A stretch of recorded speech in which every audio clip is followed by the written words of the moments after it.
బీహార్ ముఖ్యమంత్రిగా జేడీయూ అధినేత నితీష్ కుమార్ పదోసారి ప్రమాణం చేశారు. రాజకీయ చతురతతో దీర్ఘకాలం సీఎం పీఠం అధిరోహించిన వ్యక్తిగా నిలిచారు.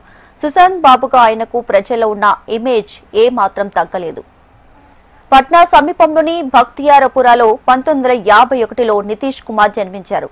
తండ్రి కవిరాజ్ రామ్ లఖన్ సింగ్ స్వాతంత్ర సమరయోధుడు, తల్లి పరమేశ్వరి గృహిణి. నితీష్ పాట్నా ఎన్ఐటీలో ఎలక్ట్రికల్ ఇంజనీరింగ్ పూర్తి చేశారు.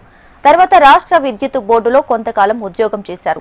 రాజకీయాలపై ఉన్న ఆసక్తితో ఉద్యోగాన్ని వదిలేసి పాలిటిక్స్ లోకి ఎంటర్ అయ్యారు.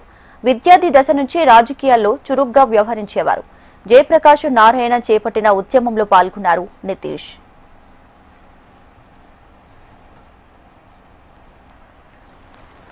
1977లో తొలిసారిగా నితీష్ కుమార్ హౌర్నాథ్ సీటు నుంచి ఎన్నికల్లో పోటీ చేశారు. ఈ ఎన్నికల్లో నితీష్ ఓడిపోయారు. ఆ తర్వాత 1980లో నితీష్ హర్నౌత్ సీటు నుంచి పోటీ చేసి మళ్లీ ఓడిపోయారు.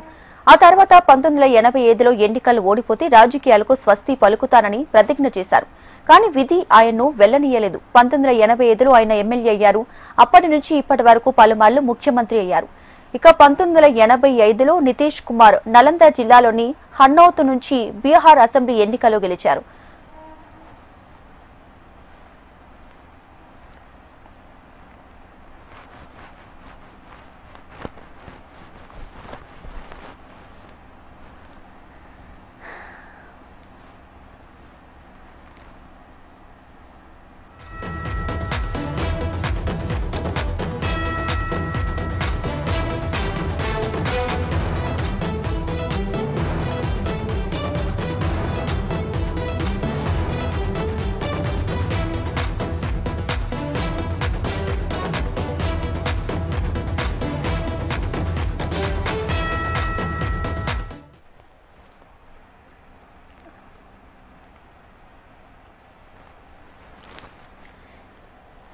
ఇక 1989, 1991, 98, 99, 2004లో ప్రజా ఆమోదంతో ఎంపీగా ఎన్నికయ్యారు.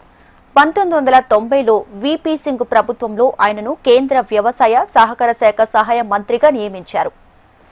ఇక 1994లో నితీష్ లాలూ ప్రసాద్ యాదవ్ నుంచి విడిపోయి తన సొంత మార్గాన్ని ఎంచుకున్నారు.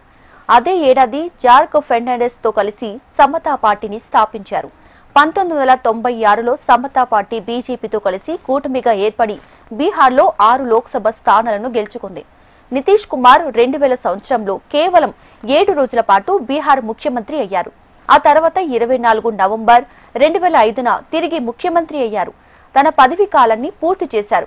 ఇక 2013లో ఆయన బీజేపీతో 17 ఏళ్ల బంధాన్ని తెంచుకొని వేరే దారిని ఎంచుకున్నారు. ఈ సమయంలో ఆయన 11 మంది బీజేపీ మంత్రులను పదవుల నుంచి తొలగించారు. ఇక 2014లో లోక్సభ ఎన్నికల్లో జేడీయూ పేలవమైన పనితీరు కారణంగా పదవికి రాజీనామా చేశారు నితీష్ కుమార్. और निष्ठा रखूंगा, मैं भारत की प्रभुता और अखंडता अक्षुण्ण रखूंगा।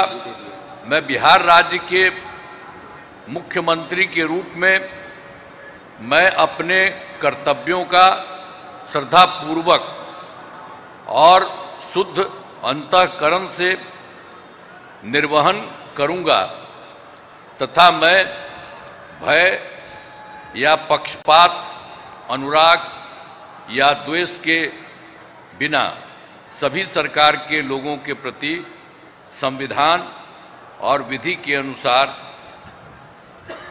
न्याय करूंगा।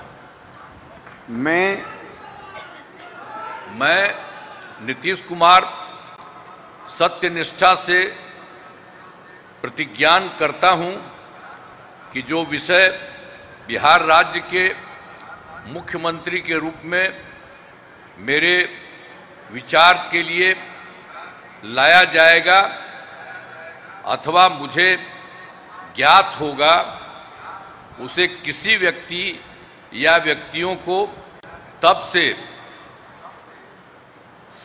ये सिवाय जबकि ऐसे मुख्यमंत्री के रूप में अनेक कर्तव्यों के सम्यक और निर्वहन के लिए ऐसा करना अपेक्षित हो, मैं प्रत्यक्ष अथवा अप्रत्यक्ष रूप से संसूचित या प्रकट नहीं करूंगा।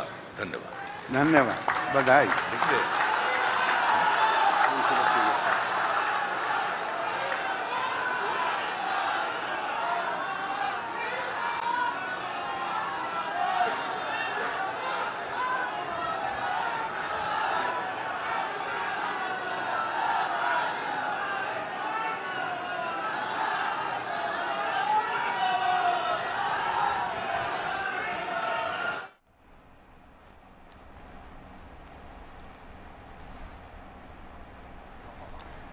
రెండు 2015లో నితీష్ మహాకూటమిలో భాగస్వామ్యమై 4వసారి ముఖ్యమంత్రిగా ప్రమాణ స్వీకారం చేశారు.